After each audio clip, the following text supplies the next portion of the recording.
का मेडिकल करवा के और ऑनरेबल कोर्ट से पीआर लेंगे।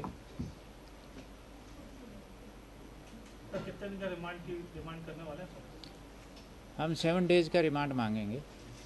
इसके अलावा सर अभी क्या पूछताछ में कुछ उसने बताया कि कहाँ था इतने दिनों तक, क्योंकि देर रात खुद को लाया गया, क्या पूछताछ में उसने बताया कि वो शहर में था, भोपाल में ही था या भोपाल के कहीं बाहर था?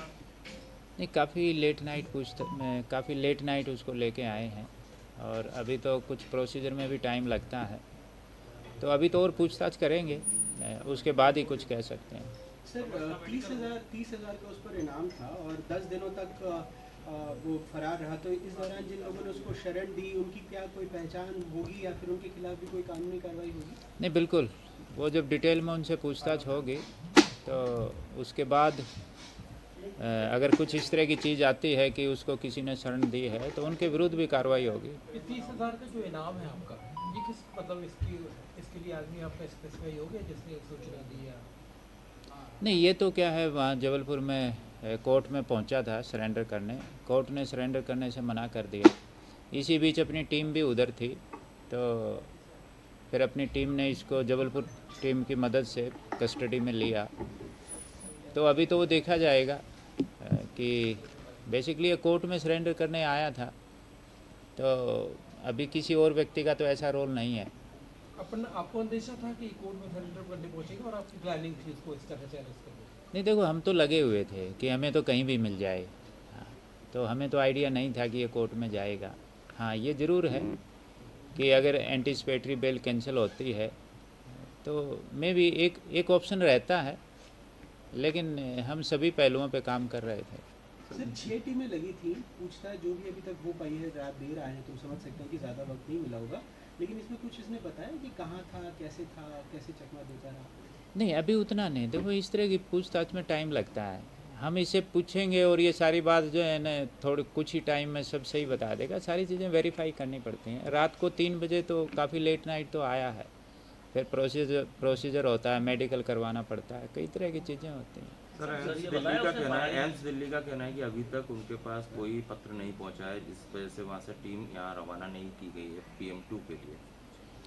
नहीं, ये ऑनरेबल कोर्ट ने GAD को लिखा है, तो हम GAD और से भी कोऑर्डिनेट करके हमारी कोशिश है कि जल्दी से जल्दी टीम आ जाए। पत्र यहाँ से जा चुका है क्या? नहीं, GAD ने भी संबंधित को उधर, GAD भी अपना काम कर रही है और हम भी GAD के टच में हैं। सर एग्जैक्टली हम ये समझना चाह रहे हैं कि पोस्टमार्टम ऑफ भोपाल एम्स में ही एम्स लेकर जाए? नहीं, एम्स भोपाल में होगा, मतलब वहाँ की एम्स दिल्ली की जो एक्सपर्ट टीम है वो भोपाल आएगी।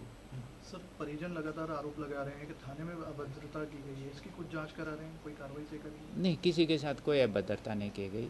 थाने में भी CCTV लगे हुए हैं, इस तरह का कुछ नहीं है। सर हाइट को लेके क्या है सर? ट्विशा की हाइट को लेके परिजनों का कहना है कि उसकी जो एक्चुअल हाइट प्रोफाइल में थी वो प्लस और उसके अलावा आपने जो पोस्टमार्टम में हाइट आई उसमें फ़र्क है।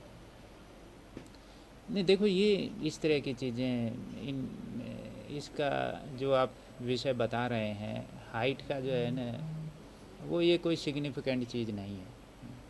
सर गिरिबाला सिंह को लगातार नोटिस जारी हो रहे, लेकिन वो कोऑपरेट नहीं कर रही है। आज भी नोटिस भेजा गया? नहीं, वो हमने इसलिए एंटीसिपेटरी बेल कैंसिलेशन का लगाया था। बाकी हमारी कोशिश है उनसे भी जल्दी से जल्दी पूछताछ करने की। गिरिबाला सिंह का कहना है कि मुझे कोई नोटिस नहीं मिला है। अब तक कितने? नहीं, हमने नोटिस दिए हैं उनको। कितने सर? नहीं, हमने 3 नोटिस दिए हैं उनको। सर वो डिनाई कर रही हैं, डिनाई कर रही हैं सर वो। नहीं, अब वो डिनाई कर रहे हैं वो अलग बात है, लेकिन हमने नोटिस दिए हैं। Sir she is holding quasi judicial post, farmer जज, और एक आप भी एक जिम्मेदार अधिकारी हैं, कमिश्नर पुलिस भोपाल है। आप कह रहे हैं 3 नोटिस दिए हैं, वो कह रहे हैं कि हमें अभी तक एक भी नोटिस नहीं मिला और कल पहली बार शायद उन्होंने स्वीकार किया कि ये पहला नोटिस आया है। तो ये आप इस एनोमली को क्या कर दिया? नहीं, एनोमली नहीं है। हमने 3 नोटिस दिए हैं, वो एक्यूज्ड है एक इनियस ऑफेंस में। हमने 3 नोटिस दिए हैं और हमारी कोशिश है जल्दी से जल्दी पूछताछ करने की। तो सर फिर एक सवाल वही पैदा होता है कि इनियस क्राइम आप खुद बता रहे हैं, तो नोटिस के बाद भी नहीं आ रही है, तो आपकी टीम जाके क्यों नहीं पूछताछ कर लेती? सिर्फ रिटायर्ड जज हैं सिर्फ इसलिए? एक आम आदमी के साथ तो ऐसा नहीं होता है। एक प्रोसीजर फॉलो करना पड़ता है, क्योंकि वो और एंटीसिपेटरी बेल कैंसिलेशन के लिए इसीलिए हमने कोर्ट में लगाया है। सर एक कहीं ना कहीं भोपाल पुलिस ने सारा काम अच्छे से नहीं किया। ये परिवार का आरोप है कि पोस्टमार्टम की रिपोर्ट से लेके लिगेचर स्टफ से लेके उसके बाद उन्होंने कहा दूसरी इंक्वायरी मांगी कि इंडिपेंडेंट इंक्वायरी, और फाइनली उसमें सीबीआई इंक्वायरी राज्य सरकार ने की। कहीं आपको ऐसा लगता है कि हाँ कुछ लैप्सेस थी? नहीं, कोई लैप्सेज नहीं थे। हमने अपनी निष्पक्ष जांच की है और बिल्कुल सही तरीके से की है और सारी चीज़ें ऑन रिकॉर्ड हैं। ठीक है जी, धन्यवाद।